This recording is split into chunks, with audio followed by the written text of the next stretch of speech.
वृषभ लगन वालों के लिए हम चंद्रमा की प्लेसमेंट के बारे में लगातार बात कर रहे हैं और इस वीडियो में अब 11th हाउस के बारे में विचार करेंगे। 11th हाउस जहां पर अब चंद्रमा आपके चार्ट में बृहस्पति के घर में स्थित होंगे। बृहस्पति इनके मित्र हैं, तो बृहस्पति की प्लेसमेंट अब आपके लिए काफ़ी मैटर करती है। साथ में चंद्रमा पर यहाँ किसी अन्य ग्रह का प्रभाव है या नहीं, ये आपको जरूर देखना चाहिए।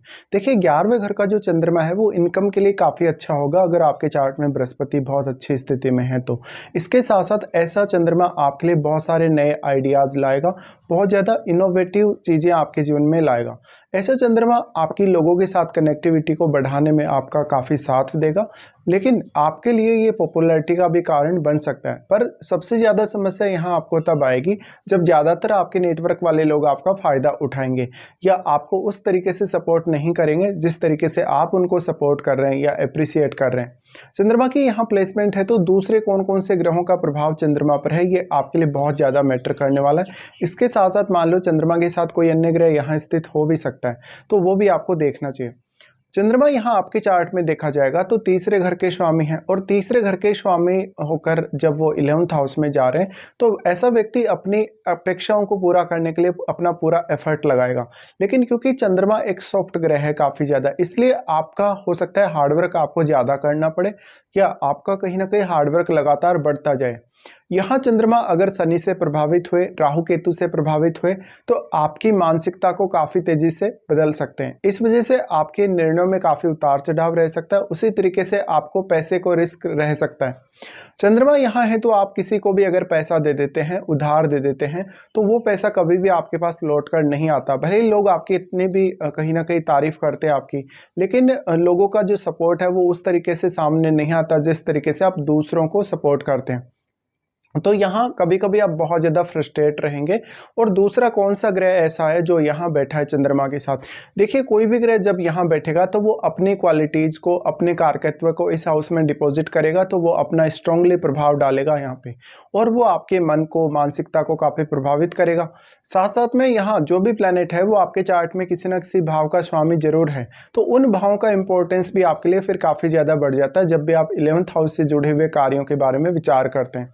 ऐसे में उन भाव से जुड़े हुए रिश्तों और उन भाव से जुड़े हुए कार्यों का रोल भी आपके लिए इनकम के मामले में काफ़ी तेज़ी से बढ़ेगा। तो यहाँ जो भी प्लैनेट है वो उसी तरीके की आपकी मानसिक प्रवृत्ति बना देगा जिस प्रकार का उसमें कारकत्व है, जिस प्रकार की उस ग्रह की विशेषताएं हैं। तो जो भी ग्रह यहाँ है अगर वो चंद्रमा का एक मित्र ग्रह है तो आपको सबसे ज़्यादा फायदा होने वाला है इस केस में। लेकिन देखिए 11वां घर है वो हमारी अपेक्षाओं का है, हमारी इच्छाओं का है और हमारे नेटवर्क का भी है। ऐसे में चंद्रमा इन सब में बहुत ज़्यादा विस्तार देते हैं, भले ही आपकी अपेक्षाएं उस वे में पूरी हो या ना हो, लेकिन इस प्रकार का जो चंद्रमा है वो आपको काफ़ी ज़्यादा जीवन में आगे बढ़ने की चाहत देता है और आप आगे बढ़ते भी हैं। लेकिन चंद्रमा अगर यहाँ डिस्टर्ब है जैसे राहु केतु से या शनि से, तो आपको काफ़ी सारी समस्याओं का सामना करना पड़ेगा। यहाँ चंद्रमा है तो हर कोई आपको अप्रिशिएट करेगा, आपको कहीं ना कहीं पहचानेगा, आपको मान सम्मान देगा, लेकिन ज़्यादातर लोग एट द एंड आपका फ़ायदा उठाने के बारे में ही विचार करेंगे। तो यहाँ कभी कभी आपके साथ धोखा भी होता होगा या लोग उस तरीके से आपको सपोर्ट नहीं करते होंगे जिस तरीके से आपने उनको सपोर्ट किया है। तो यहाँ कुछ भी बहुत बड़ी अपेक्षा आप ना रखें दूसरे किसी भी पर्सन से। ऐसे कंडीशन में देखिए चंद्रमा यहाँ बैठे हैं तो अब बृहस्पति का रोल सबसे ज़्यादा बढ़ गया क्योंकि बृहस्पति इस हाउस के स्वामी भी हैं और वो चंद्रमा के डिस्पोजिटर हैं। लेकिन यहाँ जिन जिन ग्रहों का प्रभाव है वो किस प्रकार का प्रभाव यहाँ डाल रहे हैं ये आपको देखना चाहिए। 11वें घर में मेनली चंद्रमा बैठे हैं तो चंद्रमा तीसरे के स्वामी हैं आपके चार्ट में। थर्ड लॉर्ड होकर जब चंद्रमा यहाँ आ रहे हैं तो कहीं ना कहीं जातक की अपेक्षाओं को ये और ज़्यादा बढ़ाने का काम करेंगे क्योंकि तीसरा घर है वो आपके सेल्फ एफर्ट का है, आपकी खुद का जो टैलेंट है, खुद की जो आपकी कहीं ना कहीं एक नेचुरल क्वालिटी है उसका है। ऐसे में आप जितना ज़्यादा अपने टैलेंट का या अपनी प्रतिभा का यहाँ यूज करें उतना अच्छा कर पाएंगे। चंद्रमा यहाँ से डायरेक्टली आपके पंचम भाव पर दृष्टि डालेंगे। पंचम भाव पर दृष्टि डालें तो ऐसा चंद्रमा आपको कभी कभी बहुत ज़्यादा स्पेकुलेटिव बनाता है और ये संतान के साथ और आपकी मदर के साथ काफ़ी स्ट्रॉन्ग रिलेशन आपको देता है। इस प्रकार का चंद्रमा है तो आपके परिवार से या आपकी मदर से आपको काफ़ी ज़्यादा फायदा होने के चांसेस बन जाते हैं। अगर आपको चंद्रमा की महादशा भी हो तो ये फायदा आपको और भी ज़्यादा बढ़ सकता है।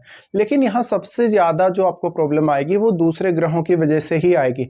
मान लो अगर आपके पंचम भाव में कोई अन्य ग्रह स्थित है तो वो ग्रह भी यहाँ चंद्रमा को काफ़ी स्ट्रांगली प्रभावित कर सकेगा और चंद्रमा का ये सब स्वभाव ही है कि वो दूसरे ग्रह से बहुत जल्दी प्रभावित होते हैं, स्पेशली साथ बैठे हुए ग्रह से। तो जिस प्रकार का ग्रह भी चंद्रमा पर प्रभाव डाल रहा है, या मान लो कोई भी ग्रह चंद्रमा के साथ बैठा है, उसी प्रकार की आपकी सोचने समझने की प्रवृत्ति और मानसिक प्रवृत्ति बन जाएगी। उसी तरीके से फिर आप डिसीजन लेंगे और विचार करेंगे। तो यहाँ पे आपके मन को बहुत ज़्यादा स्ट्रॉन्ग रखना भी आपके लिए उतना ही ज़्यादा आवश्यक है।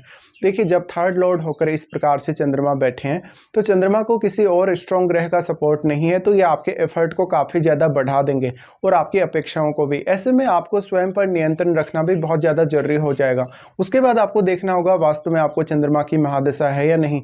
अगर मान लो आपको चंद्रमा की महादशा नहीं है, तो फिर हो सकता है चंद्रमा के साथ बैठे हुए ग्रह की आपको महादशा हो। उस दशा में भी फिर आपको चंद्रमा के प्रभाव जरूर देखने को मिलेंगे।